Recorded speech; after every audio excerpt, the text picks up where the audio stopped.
ये है दैनिक प्रातःकाल का डिजिटल एडिशन प्रातःकाल लाइव। मैं भारत सरकार का आभार व्यक्त करना चाहता हूं, प्रधानमंत्री जी का आभार व्यक्त करना चाहता हूं। जो दुनिया में युद्ध चल रहा है उसके मद्देनजर तेल के भाव बढ़ने के बाद ये अंदेशा था कि पेट्रोल डीजल के भाव बढ़ेंगे, लेकिन वो भाव न बढ़े, इसलिए भारत सरकार ने एक्साइज ड्यूटी 10 रुपया प्रति लीटर कम कर दी है। इसके कारण ये जो बढ़ते हुए भाव है, इसको एक प्रकार से जो हमारी ऑयल कंपनीज है वो कंपनीज ही उसको सहन करेगी, उसको वहन करेगी और कस्टमर पर उसको पास ऑन नहीं किया जाएगा। इसके कारण हमारे कस्टमर्स को एक बहुत बड़ा एक फायदा हमारे प्रधानमंत्री जी ने दिया है। मैं उनका आभार व्यक्त करता हूं। हम लोग देख रहे हैं कि जहां हमारे आसपास के पड़ोसी देशों में पेट्रोल, डीजल और गैस के संकट के कारण करीब करीब शटडाउन की परिस्थिति आई है। ऑफिसेज भी बंद कर दिए, कई जगह पर इंस्टीट्यूशंस भी बंद हो रही है। ऐसे समय प्रधानमंत्री जी के नेतृत्व में भारत ने जिस प्रकार से इस क्राइसिस का मैनेजमेंट किया है, हमारे यहाँ पेट्रोल डीजल की कमी नहीं है।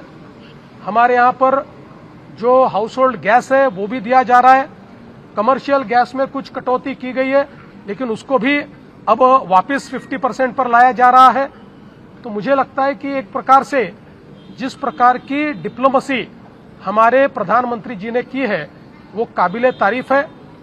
मैं विशेष रूप से नागरिकों को ये आह्वान करना चाहता हूं कि पेट्रोल पंप्स पर वे कतारें न लगाए, क्योंकि हमारे पास अगले 1 महीने का पेट्रोल डीजल पूरे तरीके से मौजूद है।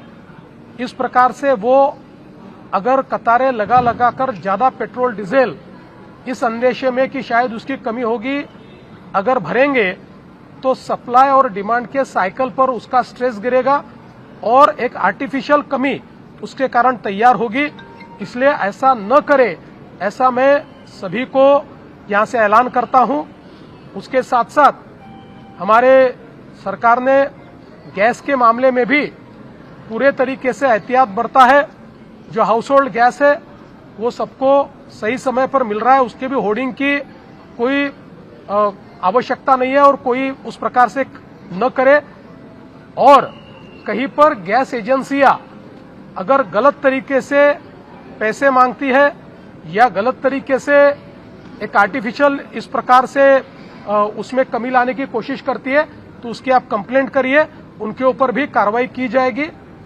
और साथ साथ मैं ये भी कहना चाहता हूं कि अगले पूरे समय का एक बहुत अच्छा प्लान भारत सरकार ने तैयार किया है, इसलिए सरकार पर विश्वास रखकर सभी लोगों ने एहतियात बरतनी चाहिए।